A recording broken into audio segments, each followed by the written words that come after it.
вот это вот чисто вообще все поле амброзии. Это вот сзади Айкована. Вообще бескрайние просторы. Это все заросли амброзии. Бубли валяются и вокруг амброзии. Попадить в село Веселое. Целые заросли. Экологическая катастрофа.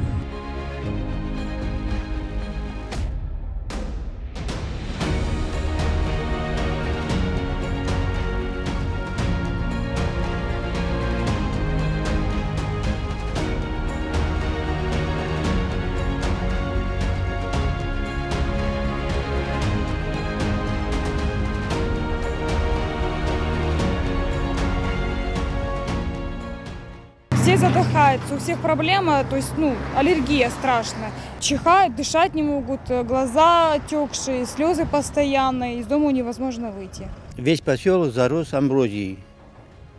Если можно, просим принять меры. Особенно дети от этого очень страдают. Мы живем в поселке Анаюрт. Здесь у нас очень много амброзии. Куда ни выйди, куда ни глянь, везде амброзия. Мама мучается с аллергией, ребенок мучается. Очень много людей, проживающих здесь, страдают с аллергией. Амброзия у нас цветет, процветает. Ребенок мучается, аллергия, дает обструкцию по несколько раз за период цветения. Не выпускаем на улицу, другого выхода нету. Вот уже ребенок с начала августа месяца просто не выходит на улицу. Только выходит, начинаются сопли, кашель и все остальное, все последующие последствия, которые ждут нас.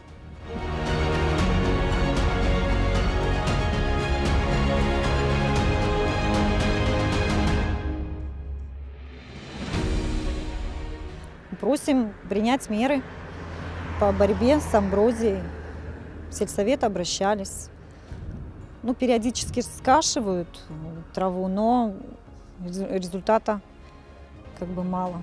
Нужно это делать чаще, может, какими-то химикатами травить, но что-то делать нужно. Мы обращались в сельский совет трудовской, писали письмо обращения. Было также обращение от других граждан. Действия, знаете, как сами. Это амброзия, это не та трава, которую можно выкосить. Ее нужно химическими реагентами.